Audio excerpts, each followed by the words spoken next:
guys. Hell yeah. Hours from now on NFL Network, it's Thursday Night Football. This is GMFB presented by Audi, live in Times Square. Trey, what up? I'm so excited for this game, and I love the fact that it's an early start out in LA, so you've got the sun coming in, you got the LA feel for it, and the East Coast is going to be watching, saying, let's see what these teams are really about, because we don't see a lot. Because it's sunny. Yeah, because it's sunny, but New York doesn't see a lot of Rams games. Yeah. They're not on in the local market. Tonight is the night. And they want to be the team of LA, huh? Yeah, they're trying. Nate Burleson, Kyle Brett. Hello. How are we, gentlemen? It's awesome. Doing great. How you doing, Kyle? I'm going to be really a zombie tomorrow morning, though. Yeah. I'm staying up all night with this thing. You got to. Hell yes. No, we love Game Pass, but no Game Pass on this Thursday night. No, real deal. It all kicks off hours from now on NFL Network. It is time for the Lead Block. All right, let's bring in our guy, Omar Ruiz. He is up super early on the West Coast. He pre-made his coffee, and he is ready to go. We talked about some standout wide receivers in tonight's matchup a little bit earlier, but I drafted Dalvin Cook to be my lead rusher in this game that we all played to pick the leading rusher in the hunt, and I'm struggling. So this might be a good time to ask you the latest on Dalvin Cook. Well, Dalvin Cook said earlier this week there is a good chance that he'd be able to get back into the lineup. Vikings offense hoping to take advantage of what will be a depleted secondary for the Rams. We knew Aqib Talib wouldn't be playing when the Rams put him on IR. Marcus Peters also will not be playing, according to our Ian Rappaport, even though he is listed as questionable to play. Rappaport saying that calf strain will keep him out 2 to 4 weeks. Back to Cook. He had the hamstring injury, didn't play against the Bills.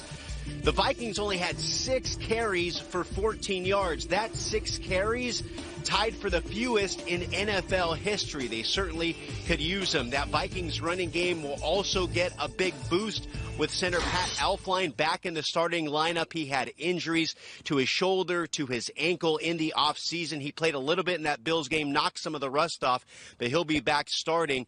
He said that, of course, it'll be a huge challenge going against Ndamukong Suh and Aaron Donald, players he said are amazing, dominant, and 2 of the greatest to ever play.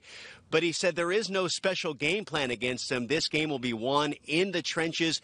It'll be old school football. And speaking of old school football, the Rams will be playing with their throwback unis. You can see the field painted there with the old school color scheme, that blue and yellow. They'll be handing out these Rams house towels. We talked about Sean McVay writing that letter to the fans, imploring them to get here early, having fun with Wade Phillips. I asked Sean McVay about maybe Wade Phillips said he'd take off a little early to get ready for his bedtime, and he said he feels like he answers to Wade. Wade could do whatever he wants, except, Kyle, much to your dismay, wear that big 10-gallon hat as long as Nike isn't providing it for him.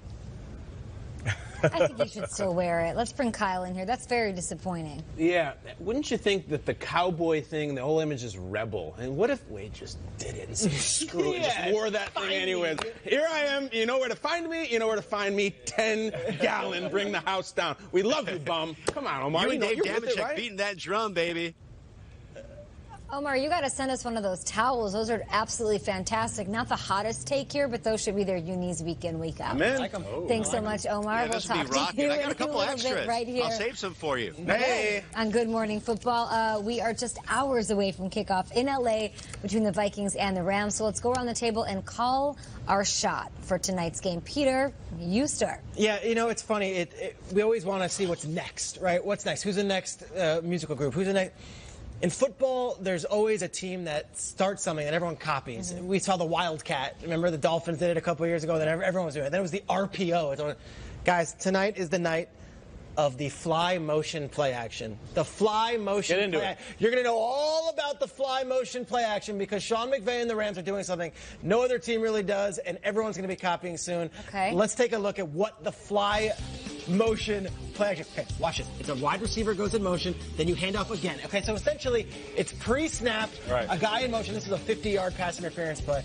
It's a wide receiver comes down, and then you play action to the running back also. They do this the entire game. No one else does this in the league. It's from a college concept that you rarely see.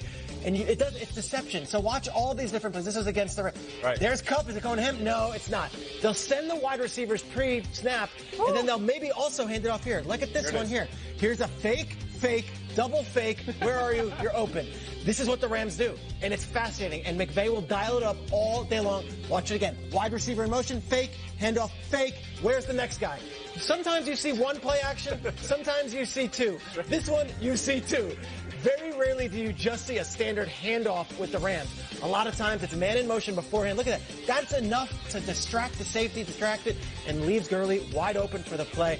I am telling you this. Sean McVay has been in a laboratory all offseason, drawing up how I can be better than last year, how I could shock the league. And as much as we want to talk about Andy Reid and the Chiefs and Matt Nagy and the Bears and what they're doing and what Sean Payton and what's awesome down in New Orleans, Sean McVay is using the fly motion play action to its best ability, and I think it's going to be throwing teams off all season long. Yeah. Look for it tonight. It's going to be like RPO or Wildcat. You're going to be sick about hearing it. The fly motion play action. Get on board. Can I tag in a little bit? Yes, you Just can. from a football perspective. The simple fact that they're faking the different individuals. Sometimes you'll see a guy do a play action. He's just doing it just to clear space.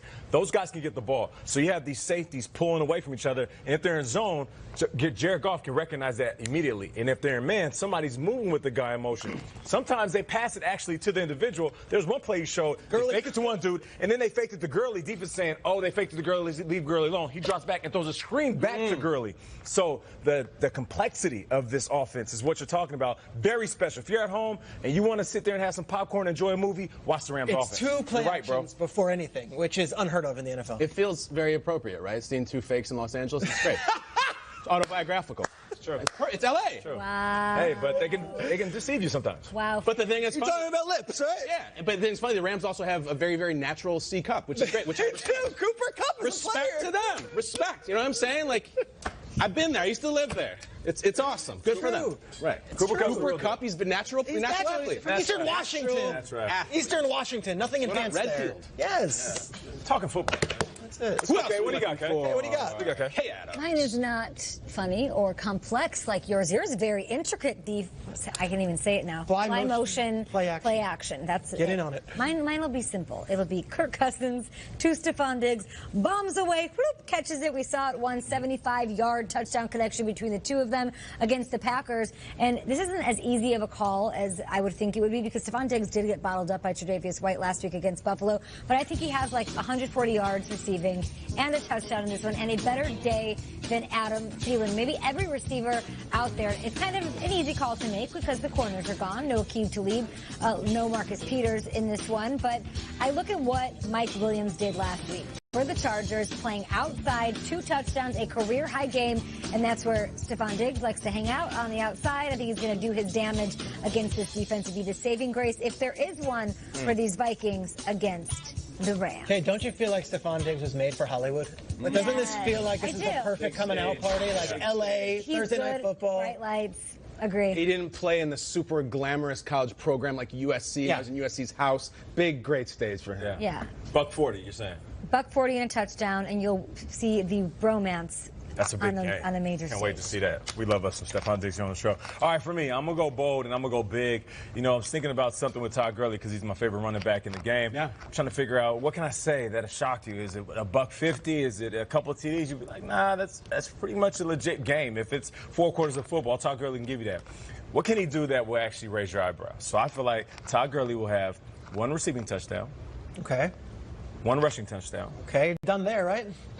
passing TD. What? He's going to throw a touchdown. You're talking about the into it. trickeration, right? Right. You said Sean McVay's been in the lab all offseason. You don't think that there's some type of halfback pass attached to maybe a toss or even one of those fly sweeps?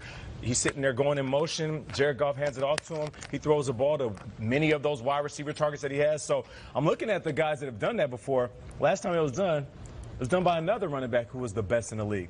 LaDainian Tomlinson back in 2005. Caught one, threw one, ran one? That's right. He had, here it is right here. Check it out. Here's the rush TD, right? Get that rush TD. That's a 7-yard TD right there. And isn't there some similarities when you think about LaDainian Tomlinson and Todd Gurley? Built the same type of skill set. Here he is right here. You think he's going to take it in? Nah. Let's just drop a dime. And that was in traffic a little bit. I'll take that. And there he is. Throwing running back. That was a 4-yard TD pass. And then, of course, right here, Drew Brees. Look at Drew in that Chargers uniform, San Diego Chargers, that is. That's crazy. And there's LaDainian wide open, and I feel like we will see this at some point. Todd Gurley wide open, skipping down the sideline. So that right there is the triple crown, the triple threat. It's the hat trick, whatever you want to call it. Todd Gurley will have 3 different touchdowns in 3 different ways. Nate did preseason for the Rams, right? You were close to the... Do you know something we don't, or is that what we're getting tonight? Do I'm both just saying, of you know something? with- You know? Is Sean on the West Coast like, man, guys, what are you doing? Me and Matt Hamilton been talking and looking at the plays, exactly what you just talked about. So I'm glad that I went after you to segue into what I was talking about. They're setting up something. All this is a big setup. That's why this offense is so difficult to stop, because defenses have to sit back and say, damn, what's going to come next? You know what's coming next? The ultimate trick play. So much which is the halfback misdirection. pass. The two of you guys in the Rams game, they're doing the fly sweeps and the halfback pass. So I hope the Vikings are watching, because that's the whole game plan. You guys practically have wristbands over there. So you have the script? That's amazing. But when I look at the Rams and Vikings, I know the Rams don't want to hear this. This game means a lot more to the Vikings. It's way more important. If the Rams lose this game, they lost. They're in really good shape in the division. Jimmy Garoppolo is out. They're good. They're loaded. If the Vikings lose, they got big problems. So my bold prediction is I think it's going to go back to Kirk Cousins. Kay mentioned Diggs. I'm going to go to the guy throwing him the ball.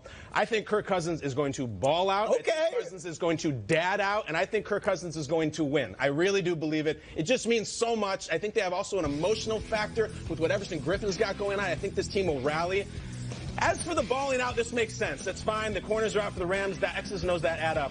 We haven't had a great dad moment from Kirk Cousins. You know why? Because Ryan Fitzpatrick is taking all of them, and he's taking the dad spotlight. Now, I don't know if Kirk Cousins is going to throw a touchdown and do some six-shooter or do some sort of Macarena or something like that, but I think he's ready, and it's what he was born to do. If you go to the Kirk Cousins postgame, after the win, when he beats, there's going to be something. He's going to show up in his Hagar and his jeans or whatever, and he's going to say, you know, they do call it Los Angeles. Or he's going to say, what happens in Los Angeles when the smog lifts?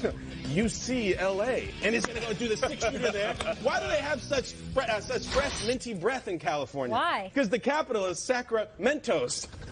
He's going to hit that. He's going to hit them all. And then there'll be some sort of remark about traffic. I was going to say, the traffic Or his joke. favorite movie star, which is probably like Adam Sandler or somebody like that. We've been waiting for Kirk Cousins to have the big win and then the big dad game afterwards. I want one reporter to say, Kirk, hey, did you get a haircut? And he'll say, I got them all cut.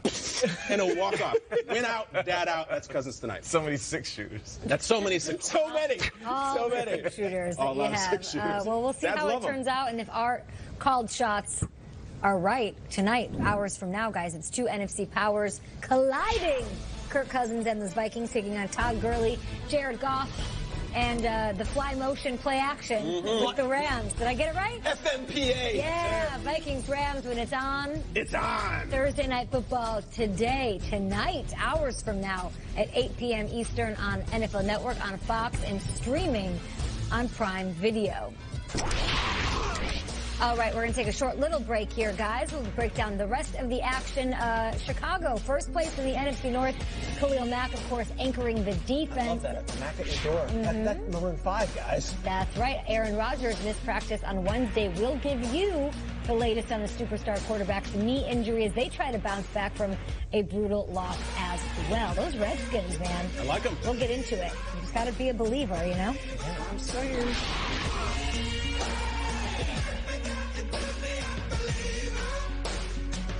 No matter what size your label says, Men's Warehouse has you covered. It's time to take your style to the